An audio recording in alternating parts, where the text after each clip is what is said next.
Nous étions en route vers la capitale royale après avoir vaincu le démon Scarabée. Notre moyen de transport était une calèche tirée par un monstre rhinocéros, dont la force et l'endurance dépassaient de loin celles des animaux normaux. Je suis impressionné que vous ayez réussi à apprivoiser un monstre aussi puissant, monsieur, dis-je au marquis Grandvalen, qui était assis à côté de moi. Je lui ai parlé poliment parce qu'il était plus âgé et occupait une position plus élevée que moi.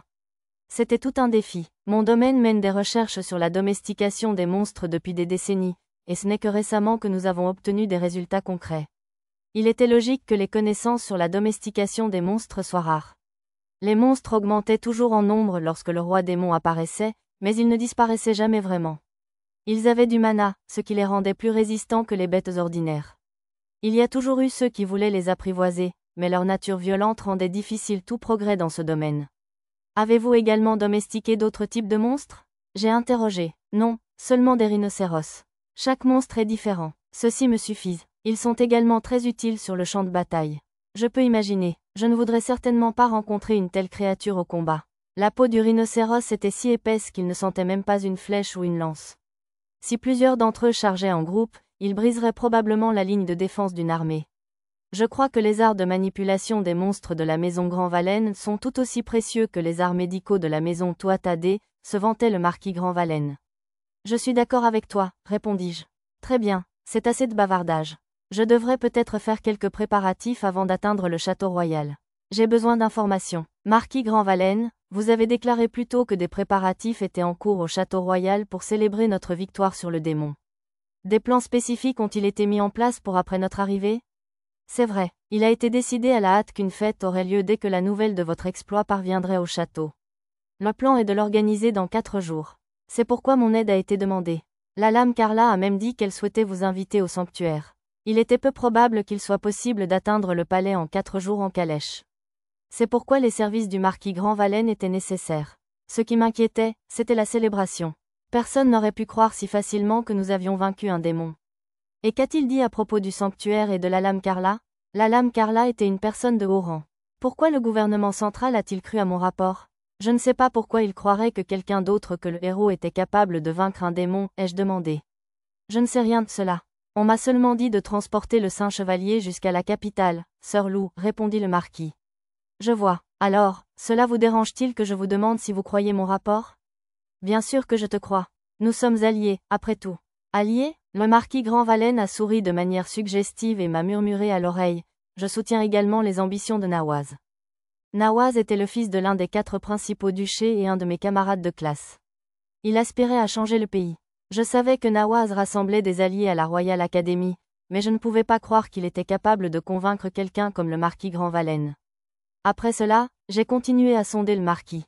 Je ne pouvais être certain de rien, mais j'ai rassemblé une quantité importante de renseignements. Le voyage aurait duré 5 jours à cheval, mais nous sommes arrivés en 1 jour et demi. En chemin, notre voiture est passée par la Royal Academy, à la périphérie de la capitale. La reconstruction progressait rapidement. Nous sommes entrés dans la ville et nous sommes dirigés vers le château. On m'a donné une tenue de cérémonie et on m'a dit de me changer. Les vêtements étaient bien plus élégants que nos uniformes de l'académie et conçus avec un motif de chevalier. Dia et Tarte reçurent également des vêtements formels, même si les leurs étaient différents des miens. Parce que j'avais été surnommé chevalier sacré, Dia et Tarte étaient désormais reconnus comme mes serviteurs. Lord Lou, vous êtes si beau dans cette tenue, comment ta Tarte? Ouais, ça te va parfaitement. Mais je ne pense pas que ça me va très bien. Des vêtements chics comme celui-ci ne conviennent tout simplement pas aux personnes de petite taille, a déploré Dia. Je ne me sens pas non plus très sûre de moi dans cette tenue. Elle est aussi un peu serrée sur ma poitrine. Je préfère les vêtements plus légers, a ajouté Tarte. Elle avait l'air d'avoir du mal à respirer. J'ai décidé qu'il valait mieux ne pas demander pourquoi. Dia la regardait avec ressentiment et je faisais semblant de ne pas le remarquer non plus. Je pense que vous êtes tous les deux superbes, dis-je. C'était un changement agréable de les voir tous les deux vêtus de vêtements masculins. Cela irait mieux sur Maa, cependant. En vous entendant dire cela, je me sens mieux, a répondu Dia. Oui, je ferai de mon mieux pour le supporter, a déclaré Tarte. Je suis content. Allons-y, dis-je. Les domestiques avaient l'air agités. On leur avait sans doute demandé de se dépêcher. Le marquis Grandvalen nous a informé que la lame Carla attendait notre arrivée au sanctuaire.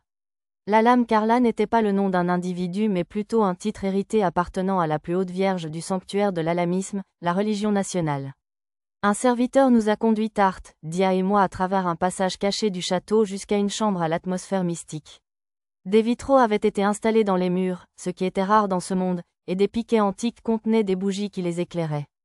Cependant, une chose m'a dérangé dans la chambre. Il y avait une sorte de pouvoir que je ne pouvais décrire que comme une lumière noire obstruant certaines sections des murs. Voilà donc le sanctuaire. Waouh, c'est tellement beau, a félicité Dia. Oui, ça me rend un peu tendu, a admis Tarth. Leurs yeux parcoururent la pièce avec émerveillement. Ils n'avaient pas encore remarqué l'étrangeté de cet endroit. Le mobilier exquis les avait envoûtés, et à juste titre, car chaque pièce était à la hauteur d'un trésor national. Peu de temps après, quelques autres nous ont rejoints. Évidemment, nous n'étions pas les seuls à avoir été invités. Et, Nawaz, Epona et Madame Barton. Ça fait longtemps que je ne vois pas, saluai-je. Appelez-moi simplement Rachel. Vous me surpassez maintenant que vous êtes un chevalier sacré, donc il n'est pas nécessaire de m'adresser officiellement, a répondu Madame Barton. La femme était grande et belle, et elle avait les cheveux attachés en queue de cheval. Elle venait d'être diplômée de la Royal Academy, première de sa promotion, et était considérée comme le jeune espoir de l'ordre royal. C'est une assemblée inattendue, ai-je remarqué. Je suppose que vous pourriez appeler cela la fête des héros. Vous avez tous été personnellement sélectionnés parce que vous connaissez Epona, proche de son âge et extrêmement compétente. Le statut social de Nawaz a peut-être joué un rôle dans sa sélection, a expliqué Rachel. Est-ce que tu m'insultes? Répondit une Nawaz offensée. Je dis seulement la vérité. Personnellement, je préférerais me marier avec Lou. Je n'aurais jamais pu imaginer que tu serais nommé chevalier sacré et que tu tuerais immédiatement un démon. Tu serais un mari formidable, continua Rachel, mettant son bras autour du mien et se pressant contre moi. Dia lui lança un regard noir et Tarth commença à fondre en larmes. Rachel nous a assuré que c'était une blague et m'a relâché. Avec un rire tendu, Nawaz a déclaré, toujours aussi populaire. Epona, as-tu entendu parler de la raison pour laquelle nous avons été convoqués ici de manière si urgente? J'ai demandé. Le héros avait essayé de se cacher derrière Rachel malgré son statut. Tout ce que nous savons, c'est que la lame Carla a quelque chose d'important à nous dire, répondit Epona, agissant timidement comme d'habitude. Epona était une jeune fille comme Rachel, mais elle n'avait pas la même aura digne, donc la tenue de cérémonie ne lui allait pas aussi bien à mes yeux. Je vois, donc vous êtes dans le même bateau que nous. Comment allez-vous tous depuis la dernière fois que nous nous sommes rencontrés? J'ai demandé. Nous allons bien. Il ne s'est pas passé grand-chose, a répondu Epona. Tout le monde a échangé des informations et s'est tenu au courant des événements récents. On aurait dit que le héros et ceux qui l'accompagnaient avaient été chargés de défendre la capitale royale et ses environs. Ils passaient tout leur temps à s'entraîner. Peu de temps après, une jeune fille aux cheveux blancs, vêtue d'une tunique tout aussi pâle, fit son entrée. C'était une belle jeune femme d'une vingtaine d'années. Elle était la lame Carla, la jeune fille du sanctuaire le plus haut gradé. C'était la première fois que je la voyais, mais je savais d'un coup d'œil que son look était calqué sur celui de la déesse qui m'avait envoyé dans ce monde. Ses cheveux n'étaient pas naturellement blancs, et il n'y avait aucune chance qu'elle les éteint de cette couleur par hasard. Cela signifiait que la déesse avait dû, pour une raison quelconque, se montrer et interférer dans ce pays. Peut-être avait-elle même fondé l'alamisme pour lui permettre de gérer le monde plus facilement. Merci d'avoir rassemblé ici aujourd'hui ceux qui serviront de bouclier à l'humanité. La lame Carla parlait d'une voix claire et bien projetée.